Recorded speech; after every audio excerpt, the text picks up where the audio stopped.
Halo teman-teman, di video kali ini saya akan membahas Donghua Dunia Bela Diri lagi yang telah memasuki musim kedua.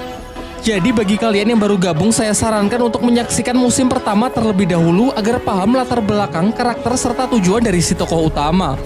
Untuk linknya sudah saya tulis di deskripsi yang terdiri dari 4 bagian.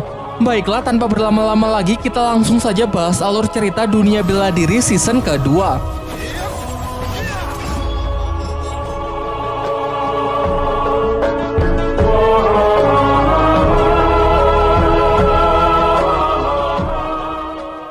Di awal film terlihat rombongan klan Lin sedang dalam perjalanan untuk mengantarkan batu permata. Namun di tengah jalan mereka diserang oleh sekelompok bandit yang ingin merampok mereka. Sebuah serangan nyaris membunuh Ling Hao. Beruntung sepupunya Ling Dong berhasil menyelamatkannya. Tidak berhenti sampai di sana, ratusan anak panah ditembakkan untuk menggempur rombongan klan Lin. Nampaknya mereka ini bukan bandit biasa karena terlihat mereka sangat mahir menggunakan senjata yang dilapisi energi spiritual. Sampai akhirnya Lindong menyuruh Lin Hong dan rekan-rekan lainnya untuk segera pergi, sementara dirinya akan tetap tinggal untuk bertarung demi mengalihkan perhatian para bandit tersebut. Sebelum bala bantuan dari musuh datang, ia pun segera melepaskan ledakan energi dari teknik gerbang ajaibnya agar bisa segera mengakhiri pertempuran. Setelah kembali, Lindong menceritakan apa yang baru saja ia alami kepada ayah dan kakeknya. Sang kakek mengatakan bahwa tidak heran banyak orang jahat yang mengincar klan Lin demi mendapatkan batu permata yang sangat berharga mereka. Terlebih lagi karena klan Lin baru beberapa bulan pindah ke kota Yan sehingga masih sulit membedakan antara kawan dan lawan. Pembicaraan pun ditutup dengan kakek Lindong yang berpesan agar tidak mencolok saat mengantarkan barang. Beberapa waktu setelahnya diperlihatkan Lindong yang bermeditasi melatih kekuatan spiritualnya. Namun Martha si rubah putih yang selalu menjadi mentornya masih tertidur sehingga ia ragu apakah latihan sendiri seperti ini akan efektif. Tak lama setelah itu, Ching Tan datang menghampirinya untuk menyampaikan pesan dari kakek Yanda yang ingin menemuinya di perguruan bela diri. Namun sebelum pergi, tangan Lindong merasakan tangan adiknya tersebut sangat dingin. Meskipun langsung Ching Tan tepis dengan mengatakan bahwa dirinya sedang baik-baik saja. Singkat cerita, Lindong pun pergi dengan mengajak si Oyen sampai ke depan pintu gerbang perguruan yang dibaliknya nampak sebuah tepi jurang dengan banyak pulau-pulau yang mengambang di sekitarnya. Dengan menaiki salah satu pulau kecil, datanglah utusan dari kakek Yanda untuk menjemputnya menuju tempat perguruan dari kakek Yanda. Dalam perjalanan, Lindong juga sempat melihat pemandangan para murid lain yang tengah berlatih kekuatan spiritual. Singkatnya, ketika ia sudah sampai di kediaman kakek Yanda, tiba-tiba sebuah serangan datang yang ternyata berasal dari Yue, salah satu murid senior dari kakek Yanda. Di sini ia nampak bersikap dingin kepada Lindong dan bermaksud menantangnya bertarung untuk menguji kemampuan Lindong.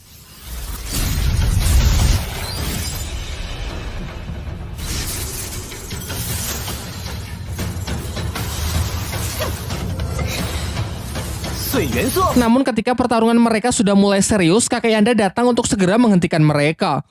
Kakek Yanda lalu menjelaskan bahwa tak lama lagi akan diadakan pertandingan antar perguruan bela diri yang disebut pertarungan menara. Namun di 2 pertandingan sebelumnya perguruan bela dirinya telah mengalami kekalahan, sehingga jika pertandingan kali ini ia kalah lagi, maka kepemimpinan dari perguruannya akan diambil alih oleh perguruan bela diri dari kota sebelah, yakni perguruan bela diri kota Tianhou. Jadi tujuannya memanggil Yue dan Lindong adalah untuk meminta bantuan agar mereka bersedia berpartisipasi mewakili perguruan bela diri kota Yan miliknya.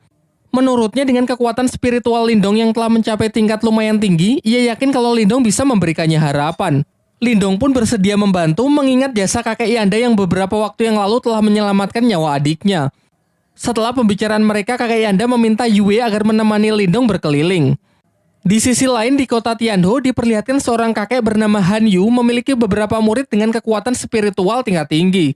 Ia lalu menyuruh salah satu muridnya yang bernama Cao Zu pergi ke perguruan bela diri kota Yan untuk mengukur sudah sejauh mana persiapan dan kemampuan para murid di sana. Sementara itu ketika Yue mengajak Lindong berkeliling di perguruan bela diri kota Yan, mereka melihat kerusuhan di tengah latihan para murid di sana. Ternyata ini adalah ulah Cao Zu, salah satu murid perguruan Tianhou yang memang sengaja datang untuk merusuh sekaligus mengukur kemampuan para murid di sana. Ia sangat sombong karena sejauh ini belum ada murid di tempat itu yang bisa menandinginya. Sampai kemudian Yue iseng mendorong Lindong masuk ke arena untuk melawan Cao Zu. Pada awalnya Lindong memilih pergi turun arena karena tak ingin meladeninya. Namun ia tak bisa menahan diri lagi karena Cao Zu lah yang lebih dulu menyerangnya menggunakan teknik pedang es hitam. Di atas arena mereka pun saling mengadu teknik mereka masing-masing. Nampak benturan antar senjata mental mereka lumayan menggentarkan arena.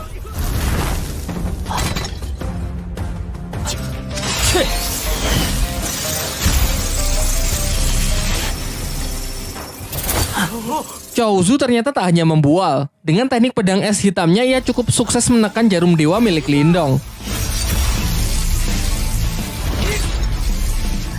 Namun di ujung pertarungan, Lindong mencoba teknik barunya dengan menahan serangan Cao Zu menggunakan segel batu rubah di tangannya. Nampaknya segel rubah itu tak hanya menahan. Tangan Lindong seakan menyerap energi spiritual dari lawannya tersebut. Ketika lawannya ingin melarikan diri, Lindong sejenak menghentikannya dan mengambil senjata dari lawannya tersebut. Diperlihatkan ekspresi puas dari Yue yang menyadari kalau kekuatan Lindong kini telah meningkat pesat. Di malam harinya, Lindong juga baru tahu kalau ternyata segel batu rubah di tangannya memiliki kemampuan untuk menyerap energi spiritual milik orang lain. Energi yang diserap kemudian dinetralkan dan diakumulasikan menjadi energinya sendiri sehingga kekuatan Lindong kini menjadi bertambah. Sementara itu, Cao Zu yang telah kembali menceritakan mengenai kekalahannya dari Lindong kepada Han Yu. Mendengar hal itu, Han Yu pun menjadi sangat kesal karena ia tak menyangka kalau perguruan bela diri rivalnya memiliki petarung yang sebegitu kuat. Di tengah kekesalannya, muncul aura yang sangat mengerikan dari balik tirai yang ternyata berasal dari Zutong, murid senior sekaligus yang terkuat dari Han Yun. Singkat cerita, besoknya Yue dan Lindong berangkat menuju ke tempat diselenggarakannya turnamen pertarungan menara. Di perjalanan, Yue berpesan kepada Lindong untuk berhati-hati terhadap seorang murid dari perguruan Tianho yang bernama Zutong, murid terkuat dari Han Yun. Setibanya di sana, semua peserta lain ternyata sudah berkumpul. Sembari menunggu para guru tiba, Cao Zu mengadu ke kakak seperguruannya yang bernama Liu Long perihal Lindong yang telah menghajar dan menyita pedang esnya. Pada awalnya, Liu Long basa-basi dengan menyapa Lindong dan meminta agar senjata adik seperguruannya tersebut dikembalikan. Namun Lindong malah berdalih karena menurutnya itu sepadan dengan kelakuan Cao Zu yang telah membuat rusuh di tempatnya. Ketika suasana semakin tegang, Yue berusaha menengahi agar jangan membuat keributan sebelum pertandingan dimulai. Tak lama setelah itu, datanglah para guru yaitu Han Yun dan kakek Yanda menghampiri mereka.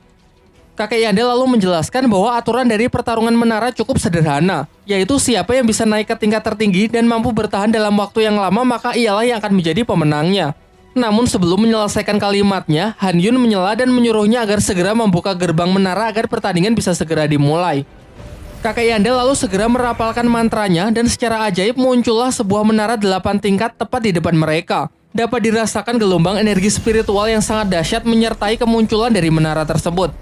Setelah pintu dibuka, pertarungan menara pun dimulai dengan sistem Battle Royale, di mana petarung yang bisa bertahan paling lama dan berhasil naik ke lantai tertinggi maka ialah pemenangnya.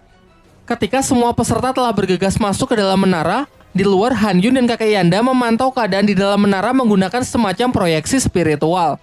Sementara itu, Lindong yang telah masuk sangat terkejut karena sebagian energi mental di gerbang masuk ternyata bisa ia serap sehingga sekali lagi kekuatannya mengalami peningkatan.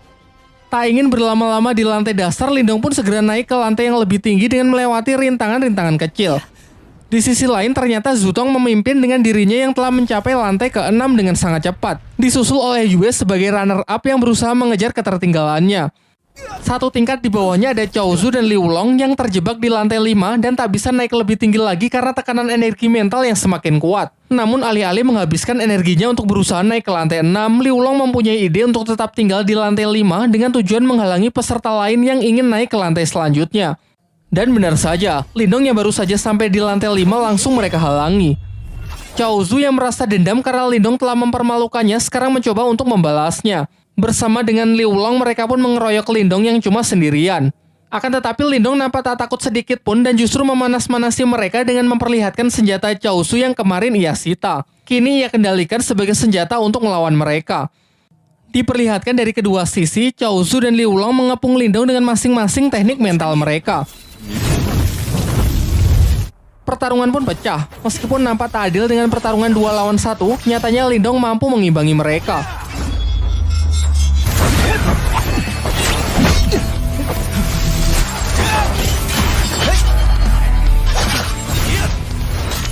Bahkan ia cukup cakap untuk mematahkan teknik roda ganda milik Cao Zu. Sementara Liu Long yang terus menggempurnya dengan pedang mentalnya juga sangat kewalahan karena Lindong dapat bertahan sekaligus menyerang dalam waktu yang bersamaan. Sampai akhirnya kedua saudara seperguruan ini melakukan teknik fusion dengan menggabungkan kekuatannya untuk menyerang Lindong.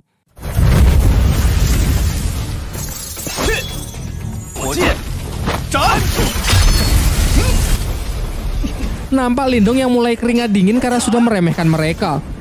Namun mengingat serangan itu didasari oleh energi mental, dengan segel batu rubahnya Lindong pun dapat menghisapnya sampai kering.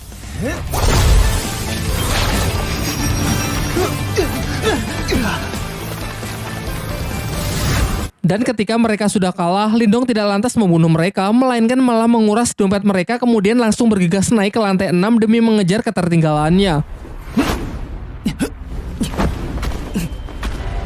Sementara itu di lantai 6 terlihat Yue yang berusaha keras untuk naik ke lantai 7, namun ia selalu gagal karena tekanan energi mental di sana sangat kuat yang jauh melebihi apa yang bisa ia bayangkan. Berbeda dengan rivalnya, Zutong nampak santai berpisah dengan Yue karena tinggal selangkah lagi ia sudah bisa naik ke lantai 7. Hal ini membuktikan kalau tingkat kekuatannya memanglah luar biasa kuat. Yue yang merasa kecewa dengan dirinya sendiri akhirnya melepas pegangannya karena telah kehabisan tenaga. Beruntung Lindong datang tepat waktu dan masih sempat menangkapnya. Setelah mengucapkan janji bahwa ia pasti akan menang, Lindong pun segera melompat untuk menyusul Zutong naik ke lantai selanjutnya. Di luar menara, Hanyu dan kakek Yanda hanya tahu kalau ada dua peserta yang berhasil naik ke lantai 7 tanpa tahu siapakah mereka. Pada awalnya Hanyu mengira kalau mereka pasti Zutong dan Yue, namun kakek Yanda yakin kalau itu bukan Yue melainkan Lindong. Sementara di dalam menara, Lindong telah berhasil naik ke lantai 7. Namun tidak hanya adanya tekanan mental yang jauh lebih kuat, karena di sana juga terdapat rintangan sambaran petir yang mencegah mereka naik ke lantai 8. Terlihat Zutong yang sudah berada lebih tinggi sangat terkesan dengan Lindong yang berhasil mencapai lantai ini. Mereka pun mulai berlomba-lomba untuk bisa naik ke lantai 8. Zutong mulai menyerang Lindong untuk memperlambatnya. Akan tetapi dengan cepat Lindong bisa melewati semua rintangan sekaligus melancarkan serangan balik.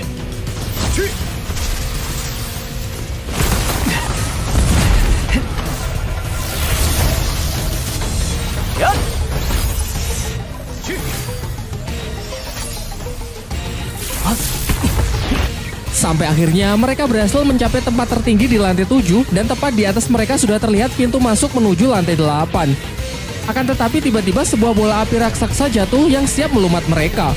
Menanggapi bahaya itu, Lindong dan Zutong pun senada mengeluarkan serangannya untuk menghancurkan bola api tersebut.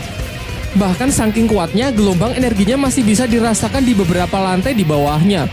Sayangnya tak berhenti sampai di situ, keganasan dari lantai 7 pun kembali terlihat dengan munculnya pilar-pilar yang memancarkan kilatan petir siap menghancurkan apapun yang melewatinya. Zutong yang menyadari kalau sambaran petir itu dapat secara langsung merusak inti energi mentalnya, mencoba berhenti sejenak untuk memikirkan sebuah cara agar tak bertindak gegabah. Berbeda dengan Lindong yang secara membabi buta terus menerobos penghalang petir tersebut tanpa memperdulikan resikonya. Sampai tiba-tiba ke-10 pilar itu bersatu dan membentuk seekor wujud naga raksasa. Pertarungan pun berjalan sangat tidak seimbang karena amukan sang naga yang tak terhentikan.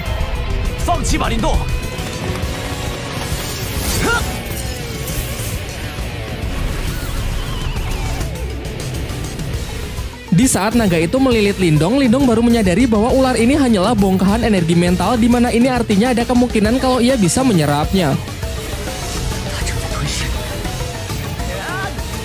Setelah menghisap habis naga tersebut tanpa membuang waktu, Lindong pun langsung melompat ke lantai 8 meninggalkan Zutong.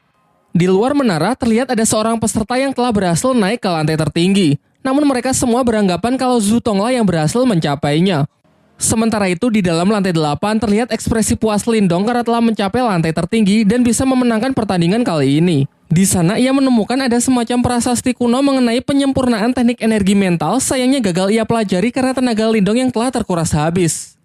Namun ia tak lantas menyerah begitu saja. Di sekitarnya ia merasakan ada banyak energi spiritual yang bertebaran, ia pun bergegas menyerapnya untuk mengisi ulang tenaga sekaligus agar kekuatannya bisa naik ke tingkat 3. Di waktu yang bersamaan, para peserta yang telah gagal satu persatu keluar dari menara. Namun semua dibuat sangat terkejut saat melihat Zutong juga keluar dari menara itu dan mengakui kekalahannya dari Lindong. Kini semuanya pun sudah jelas bahwa Lindonglah yang menjadi pemenangnya. Karena tak ingin lebih dipermalukan lagi, Han Yun pun segera menarik kembali semua pihaknya untuk meninggalkan tempat ini. Singkat cerita, malam pun telah tiba. Terhitung sudah 24 jam semenjak Lindong masuk ke dalam menara. Terlihat Yue mulai cemas takut kalau sesuatu yang buruk menimpa Lindong.